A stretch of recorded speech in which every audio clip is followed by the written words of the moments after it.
बात करने जा रहे हैं जो प्रश्न हमारे लिए बहुत इंपॉर्टेंट है, वो आपके बोर्ड एग्जाम में हर साल जरूर आते हैं। सत्य हम लोग बात करने जा रहे हैं क्वेश्चन नंबर 2 की, जो एक्सरसाइज प्रश्नावली 3.1 का है।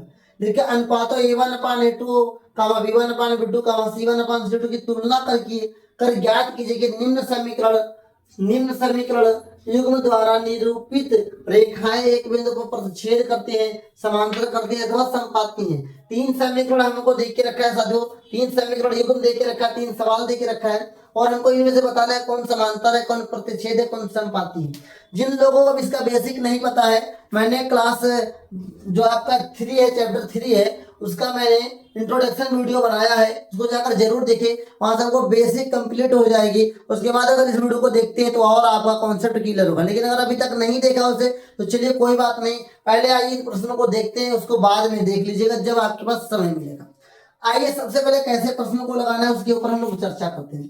सबसे पहले हम लोग हल करने जा रहे हैं। पहले बच्चों कौन सा हल करने जा रहे हैं? अपना पहला प्रश्न हल करने जा रहे हैं, ध्यान से देखेंगे। पहले सबसे पहले जो हमारे पास देखे रखा है, क्या दिया है तो देखेंगे, दिया है कि क्या देखे रखा है? पहले बच्चों दिया है कि 5x - 4y + 8 = 0। समीकरण 1 मान लो इसे।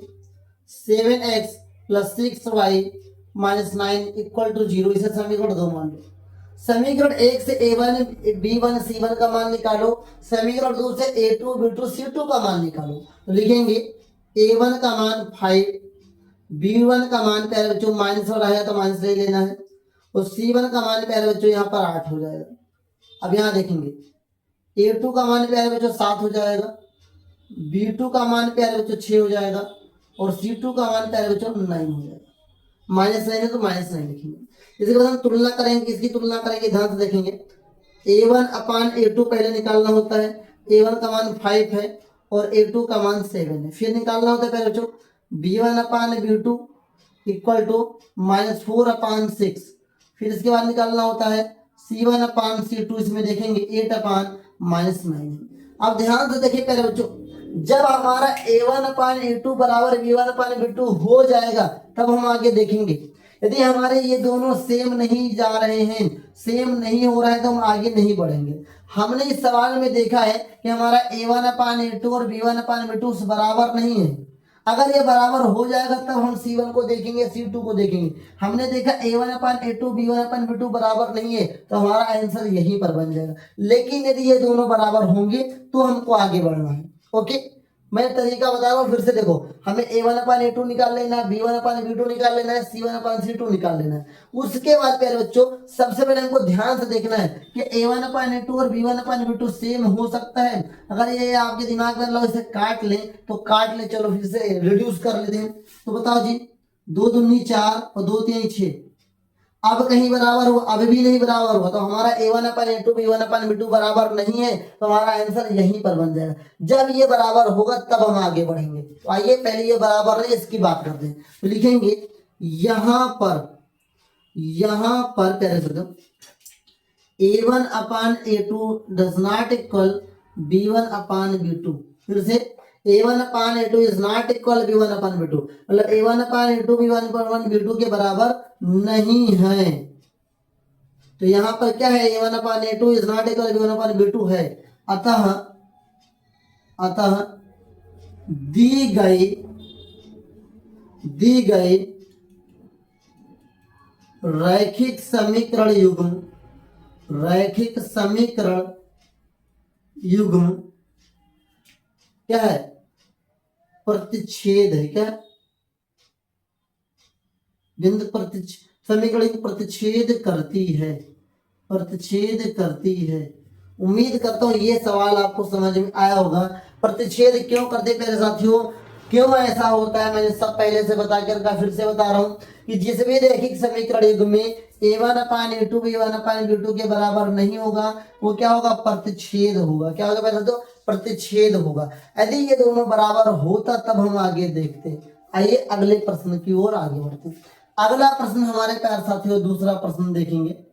दूसरा प्रश्न भी यही लिखेंगे, दिया है कि क्या देखे रखा प्यारे बच्चों, ध्यान से देखेंगे।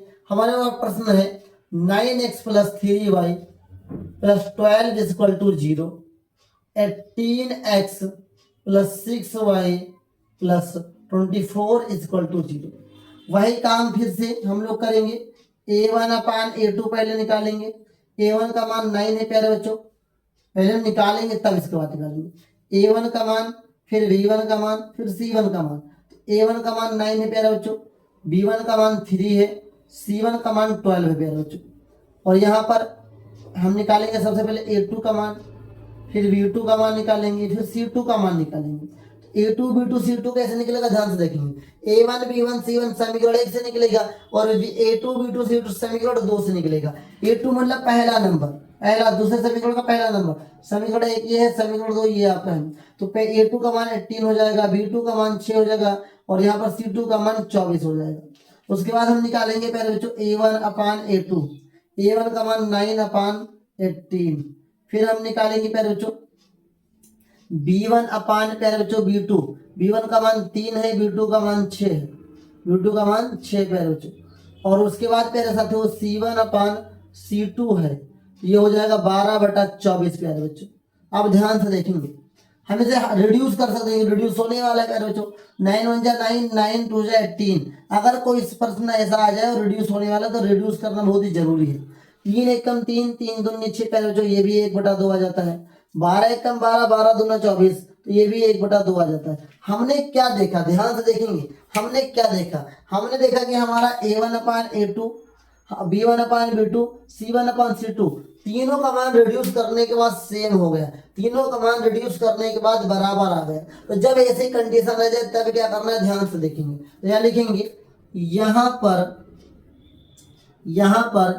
A1 अपान A2 इक्वल B1 अपान B2 इक्वल C1 अपान C2 है। ओके, जब तीनों बराबर हो जाए तब क्या होता है, ध्यान से देखेंगे। लिखेंगे यहाँ पर A1 अपान A2, B1 अपान B2, C1 अपान C2 तीनों एक में बराबर है। तब दी गई रैखिक समीकरण युग्म, याद रखेंगे संपाती होगा। क्या कह सकते हो, संपाती है। ओके, तब दी गई रैखिक समीकरण युग्म संपाती है। उम्मीद करता हूं प्यारे बच्चों ये प्रश्न भी आपको समझ में आएगा। मतलब अभी क्या सीखने को मौका मिला, यदि हमने हल किया और हमारा A1 अपान A2 B1 अपान B2 आपस में बराबर नहीं है प्यारे बच्चों, तो क्या होगा, प्रतिच्छेद होगा। यदि हमारा A1 अपान A2 B1 अपान B2 C1 अपान C2 तीनों एक में बराबर हो जाता है तो क्या होगा प्यारे बच्चों, संपाती होगा। क्या होगा, संपाती होगा। अब हमारा एक और प्रश्न है, तो यहाँ पे एक नया कॉन्सेप्ट सीखने का मौका मिलेगा, तो ध्यान से देखना। तो तीसरे सवाल में भी यही लिखेंगे, दिया है कि, क्या लिखेंगे प्यारे बच्चों, दिया है कि, क्या दे के रखा है प्यारे बच्चों, ध्यान से देखेंगे। दे के रखा है 6x - 3y + 10 = 0 समीकरण 1। दूसरा दे के रखा है 2x - y + 9 = 0 समीकरण 2 हो जाएगा प्यारे बच्चों। एक है और ये 2 है। अब यहां से हम लोग क्या करेंगे, समीकरण 1 से हम निकालेंगे A1 B1 का मान, फिर C1 का मान। A1 का मान पहला डिजिट, B1 का मान दूसरा डिजिट, C1 का मान साथियों तीसरा डिजिट होता है। फिर निकालेंगे A2 का मान, B2 का मान और C2 का मान। A2 का मान 2 हो जाएगा, B2 का मान -1 हो जाएगा और C2 का मान 9 हो जाएगा। इसको निकालने के बाद प्यारे साथियों हम लोग क्या करेंगे, इसके बाद इसको निकालेंगे। A1 अपान A2, A1 का मान 6/2 हो जाएगा। B1 अपान B2 की बात करेंगे प्यारे बच्चों, तो B1 अपान B2 में देखेंगे -3 अपान -1 हो जाएगा। और C1 अपान C2 की बात करेंगे प्यारे बच्चों, तो हमारे पास 10 अपान 9 हो जाएगा। तो अगर यहाँ पे रिड्यूस हो रहा है, रिड्यूस कर लेंगे, 2 1 कम 2, 2 3 6, तो ये आ जाएगा 3 अपान 1। इसको भी रिड्यूस करने के बाद माइनस माइनस कट जाएगा, 3 अपान 1 बचेगा। लेकिन प्यारे साथियों यहाँ पर 10 अपान 9 नहीं रिड्यूस होगा, मतलब हमारा A1 अपान A2 बराबर किसके, B1 अपान B2 के। लेकिन कहीं C1 अपान C2 बराबर है, नहीं है, तो ये भी इसका तीसरा कंडीशन बन जाएगा। तो यहाँ लिखेंगे प्यारे बच्चों, यहाँ लिखेंगे, यहाँ पर A1 अपान A2 बराबर है B1 upon B2 is not equal C1 upon C2 है। ध्यान से देखेंगे फिर से, यहाँ पर a1/a2 equal b1/b2 is not equal c1/c2। मतलब ये शुरुआत के दो बराबर है लेकिन लास्ट का एक बराबर नहीं है, तो तब क्या होगा, तब दी गई, या कहा भी लिख सकते हैं, तब दी गई रैखिक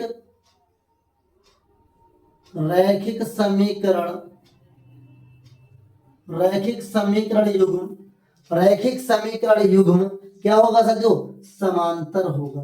क्या होगा पहले जो समांतर है। उम्मीद करते हैं पहले बच्चों ये भी आपको समझ में आया होगा कि कब प्रतिच्छेद होगा, कब संपाती होगा, कब समांतर होगा। अभी कोई डाउट है तो कमेंट कर दीजिए पहले साथियों। अभी हम इस प्रकार के प्रश्न कहाँ कहाँ आ सकते हैं, तो पहले बच्चों इस प्रकार के प्रश्न आपके बहुविकल्पीय प्रश्नों में भी आ सकते हैं और 2 नंबर के प्रश्नों में भी आ सकते हैं। उम्मीद करता हूँ ये प्रश्न समझ में आया होगा। यदि एक क्वेश्चन समझ में आया है तो उसके आगे वाला क्वेश्चन नंबर 3 और क्वेश्चन नंबर 4 भी आपको बेहतरीन तरीके से समझ में आने वाला है। आइए हम लोग आगे बढ़ते हैं और आगे प्रश्नों को देखते हैं। मेरे प्यारे साथियों, हम लोग जो प्रश्न हल करने जा रहे हैं, इस प्रश्न में हमको बताना है ये संगत है या असंगत है। संगत है या असंगत है कैसे पता चलेगा, जिस तरीके से हमने क्वेश्चन नंबर 2 लगाया है और वहां से पता किया कि प्रतिच्छेद है, संगत संपाती है या समांतर है, ठीक उसी प्रकार से इसको भी पता लगाएंगे ये संगत है या असंगत है। इस वीडियो में बने रहे, सारी चीजें आपको अच्छी तरीके से सिखाई जाएगी। पहले प्रश्न की हम लोग बात करते हैं। सबसे पहले प्रश्न की अगर हम बात करें, हल करना शुरू करते हैं। हल में हम सबसे पहला प्रश्न लेते हैं प्यारे बच्चों। सबसे पहले प्रश्न में अगर देखेंगे तो 3x + 2y = 5 ये समीकरण 1 हो जाएगा, और 2x - 3y = 7 ये समीकरण 2 हो जाएगा। अगर यहां से हम बात करें a1 की, a1 = 3 हो जाएगा, b1 बराबर पहले तो 2 हो जाएगा, c1 = 5 हो जाएगा। ओके, अगर हम a2 की बात करें तो 2 हो जाएगा प्यारे बच्चों, b2 की बात करें तो -3 हो जाएगा प्यारे बच्चों, और c2 की बात करें तो 7 हो जाएगा। उसके बाद हम लोग क्या निकालेंगे प्यारे बच्चों, उसके बाद हम निकालेंगे a1/a2 क्या निकलेगा, 3/2 निकलेगा, और b1/b2 निकालेंगे प्यारे बच्चों तो क्या निकलेगा, 2/-3 निकलेगा, और c1/c2 निकालेंगे तो क्या निकलेगा, 5/7 निकलेगा। आप हमको यही बता दीजिए क्या a1/a2 b1/b2 के बराबर है जी नहीं। आप कह सकते हैं कि सर यहाँ भी 3 है, यहाँ भी 3 है, यहाँ 2 है, यहाँ भी 2 है, लेकिन सर एक बात याद रखिए 3/2 या 2/3 है। दूसरी बात ये माइनस में ये प्लस में है, ये बराबर नहीं है। तो मैं लिख सकते हैं यहाँ पर प्यारे साथियों ध्यान रखें, यहाँ पर a1/a2 is not equal b1/b2 है। क्या है, b2 है। यहाँ पर a1/a2 is not equal b1/b2 है। अतः यह लिखेंगे तब दी गई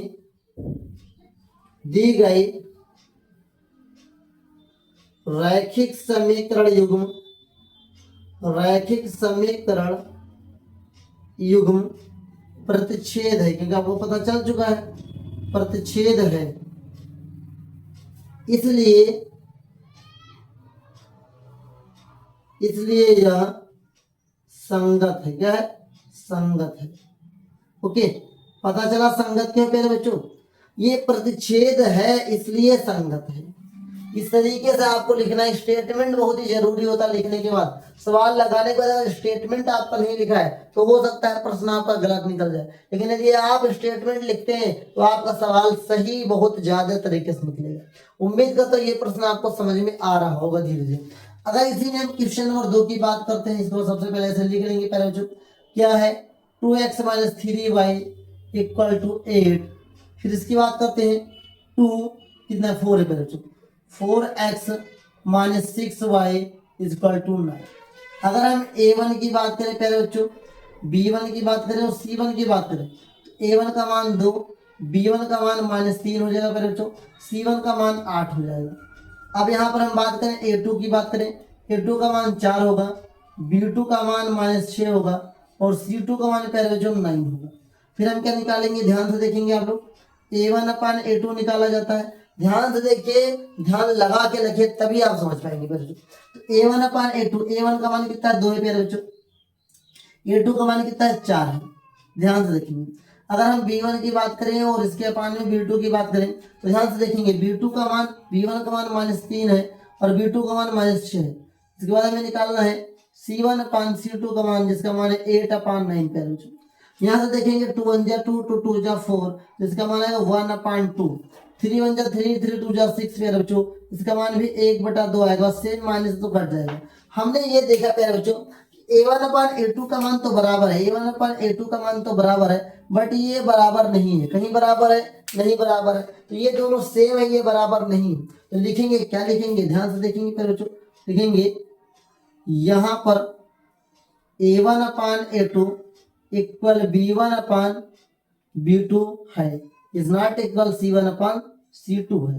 ध्यान से मतलब a1/a2 b1/b2 बराबर है, लेकिन c1/c2 बराबर नहीं है। इसलिए क्या लिखेंगे, तब दी गई रैखिक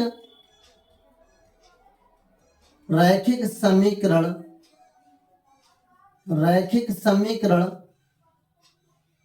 युग्म क्या है प्यारे बच्चों, समांतर है, समांतर है। रैखिक समीकरण समांतर है, इसलिए समांतर है, इसलिए यह असंगत है, असंगत है।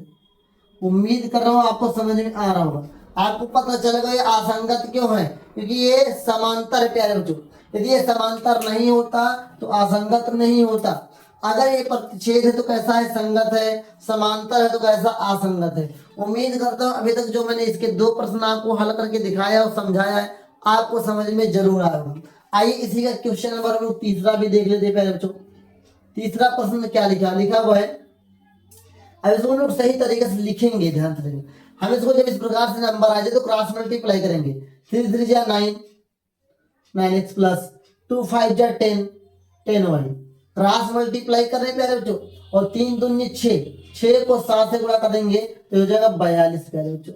ये समीकरण 1 हो जाएगा। फिर से मैं समझा रहा हूँ, इस 3 को मैंने यहाँ से गुणा किया, 3 3 जा 9 कर दिया, 2 को 5 से किया, 5 2 जा 10 हो गया, और 3 2 जा 6 करके हमने 7 से गुणा कर दिया तो 42 हो गया। फिर समीकरण 2 क्या देखे रखा, 9x minus 10y equal to प्यारे बच्चों 14, समीकरण 2 है प्यारे बच्चों। यहाँ से क्या लिखेंगे, हम लिखेंगे a1 का मान, b1 का मान और c1 का मान पहले लिखेंगे। a1 का मान 9 है प्यारे बच्चों, b1 का मान कितना है 10 है, और c1 का मान 42 है। अब अगर हम a2 की बात करें प्यारे बच्चों तो a2 का मान 9 है, b2 का मान कितना है बच्चों, हमने 10 है -10, और c2 की बात करें प्यारे बच्चों 14 है। इतना तो आपको समझ में आ ही गया होगा a1 b1 c1 का मान निकालने के लिए, a2 b2 c2 का मान निकालने के लिए। अब इसके बाद हम लोग क्या करते हैं, मान को पुट कर देते हैं। a1/a2 की बात करेंगे तो 9 क्या है 9 है प्यारे बच्चों। अब अगर हम b1/b2 की बात करते हैं प्यारे बच्चों तो यहाँ 10/-10 है प्यारे बच्चों, और अगर c1/c2 की बात करते हैं तो 42/14 है। हम क्या करते हैं, 9 9 सेम है तो कट कर देते हैं, 1 आ गया प्यारे बच्चों। यहाँ भी कट करेंगे लेकिन यहाँ पर -1 आएगा प्यारे बच्चों, ये हमारा 10 माइनस का है, और ये कट करेंगे तो कितना आएगा 3 आएगा। अब यहाँ थोड़ा ध्यान देंगे प्यारे बच्चों, यहाँ पर हमारा जो आंसर आया है वो माइनस का 1 आया है, और ये केवल 1 है, मतलब प्लस का 1 है। अब आप ही बताइए क्या ये दोनों सेम है, क्या ये दोनों सेम है? सर आप कहेंगे सर नहीं सेम है, सर एक जैसा नहीं है। तो जब एक जैसा नहीं है तो क्या करेंगे, तो लिख देंगे, लिखेंगे यहाँ पर a1/a2 is not equal b1/b2 है, b2 है। तब दी गई रैखिक समीकरण युग्म, दी गई रैखिक समीकरण युग्म क्या है, प्रतिच्छेद है, प्रतिच्छेद करती है, इसलिए असंगत है। प्रतिच्छेद करती है इसलिए क्या है मेरे बच्चों, असंगत है। उम्मीद करता हूं कि आपको समझ में आई होगी मेरी प्यारी बातें। उम्मीद करता हूँ कि अभी तक हमने क्वेश्चन नंबर 3 के 3 प्रश्नों को जो हल किया है वो समझ में आया होगा। और आइए इसी क्रम में हम लोग 2 प्रश्नों को भी देखेंगे, जैसे कि आपका बहुत ही अच्छा कॉन्सेप्ट क्लियर हो। आइए इन क्वेश्चन नंबर 4 और क्वेश्चन नंबर 5 को हल करते हैं। क्वेश्चन नंबर 4 को देखते हैं, ध्यान से देखेंगे सभी प्यारे बच्चे। क्वेश्चन नंबर 4 को हल करते हैं। तो यहाँ पर पहला समीकरण हमारे पास क्या है प्यारे बच्चों, हमारे पास पहला समीकरण है 5x minus 3y equal to 11।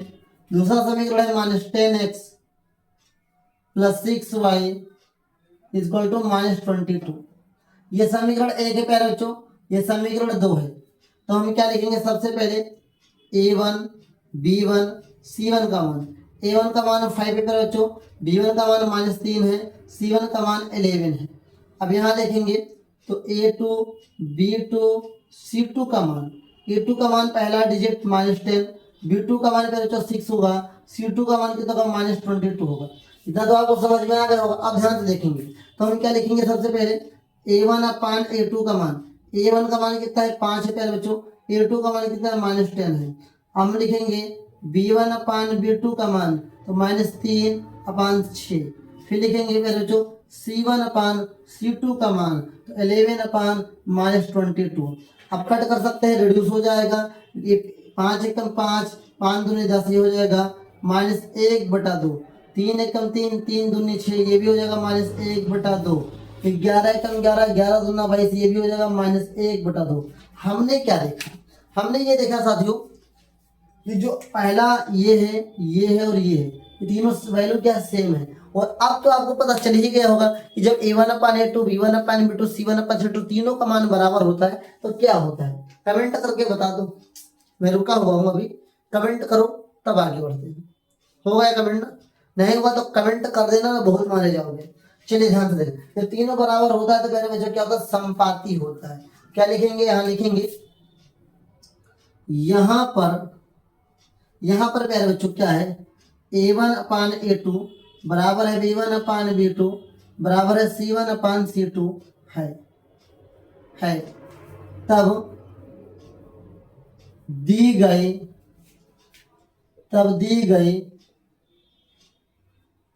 रैखिक समीकरण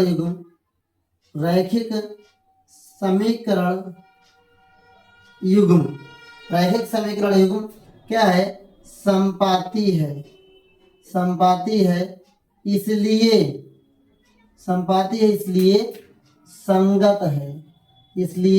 संगत है।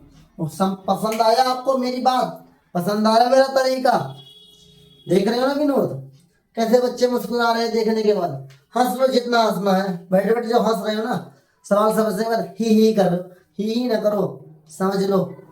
ओके, तो अभी तक हम लोग क्वेश्चन नंबर 4 को हल कर चुके हैं। क्वेश्चन नंबर 5 को देखते हैं, जो कि बहुत ही मोस्ट इंपोर्टेंट प्रश्न है। ऐसे प्रश्न आते हैं तो बोर्ड एग्जाम में बच्चे फंस जाते हैं। सवाल क्या है, लिखा हुआ है 4/3। तो जब यहाँ पर कोई डिनोमिनेटर नहीं है, यहाँ पर भी कोई डिनोमिनेटर नहीं है, तो इसी 3 से यहाँ से भी मल्टीप्लाई करो, यहाँ से भी मल्टीप्लाई करो। तो करते हैं, ध्यान से देखेंगे तो 4x प्लस 3 2 जा 6, 6y प्यारे बच्चों इक्वल टू 8 3 24 हो जाएगा। यहाँ पर 2x प्लस 3y बराबर में 12 हो जाएगा। सबसे पहले हम लोग क्या करते हैं, a1 का मान निकालेंगे, फिर b1 का मान निकालते हैं प्यारे बच्चों, फिर c1 का मान निकालते हैं। a1 का मान 4 है, b1 का मान 6 है, c1 का मान 24 है प्यारे बच्चों। फिर a2 का मान 2 है प्यारे बच्चों, b2 का मान 3 है प्यारे बच्चों, और c2 का मान क्या प्यारे बच्चों 12 है। फिर क्या निकालेंगे, a1 upon a2 equal to क्या होगा 4/2। फिर b1 अपान b2 क्या होगा 6/3 होगा। फिर c1 अपान c2 क्या होगा 24/12 होगा। काट लो, 2 एकम 2, 2 दूनी 4 बराबर में 2, 3 एकम 3, 3 दूनी 6 बराबर में 2, 12 एकम 12 दूना 24 बराबर में 2 आया। तो हमने फिर वही देखा कि तीनों की तीनों वैल्यू क्या है प्यारे बच्चों, बराबर है। और जब तीनों की तीनों वैल्यू बराबर होती है तो क्या होता है, संपाती होता है। और संपाती है तो संगत है, उम्मीद करता हूँ प्यारे बच्चों ये बात आपको समझ में आ गई होगी। कोई डाउट? अब हिंदी क्या लिखना, हिंदी तो यही लिख दोगे चलेगा। तो अभी तक हम लोग प्रश्नावली 3.1 के प्रश्न संख्या 3 तक बहुत ही अच्छी तरीके से समझ चुके हैं और अपने प्रश्नों को हल भी कर चुके हैं।